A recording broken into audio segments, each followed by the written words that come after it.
Embora a população tenha um perfil ideal de candidato, a emoção é o que realmente conta na hora do voto.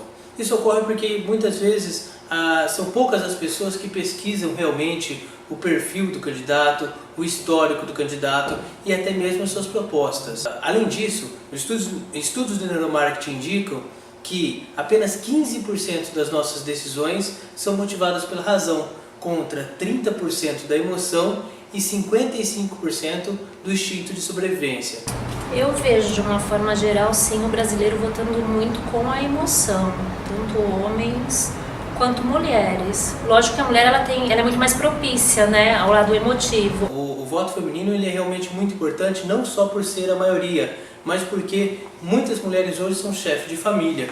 E mesmo quando os chefes de família são homens, as mulheres acabam tendo muita influência sobre a decisão de voto, porque as mulheres que estão mais atentas aos detalhes, o filho na escola, o preço das coisas, elas comentam entre si sobre essas coisas do dia a dia. Eu não sei se elas estão escolhendo cada vez melhor, mas que tem uma outra percepção na hora da escolha e que cada vez mais, por estar cada vez mais atuante na sociedade, a mulher tenha talvez uma outra condição, né, do que o homem.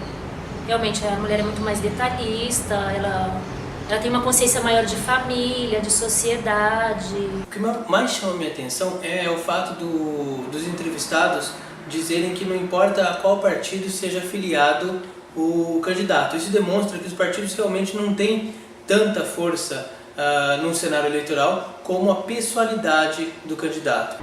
Eu não acredito num político perfeito, porque eu acho que um político é um ser humano. O ser humano não é perfeito. Não acho que existe um político ideal e perfeito também, porque esse eleitorado não é um eleitorado ideal, não é um cidadão ideal e perfeito.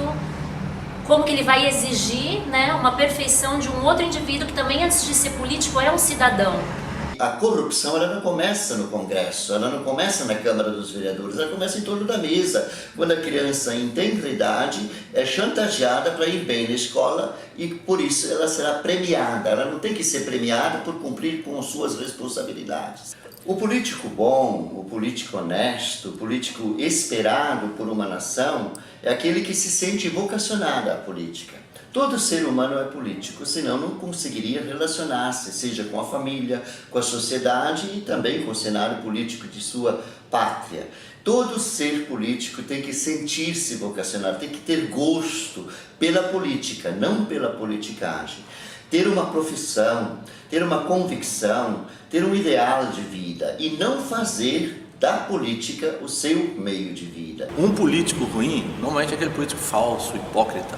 É aquele que promete uma coisa e nós sabemos que de antemão ele está prometendo algo que ele não vai cumprir.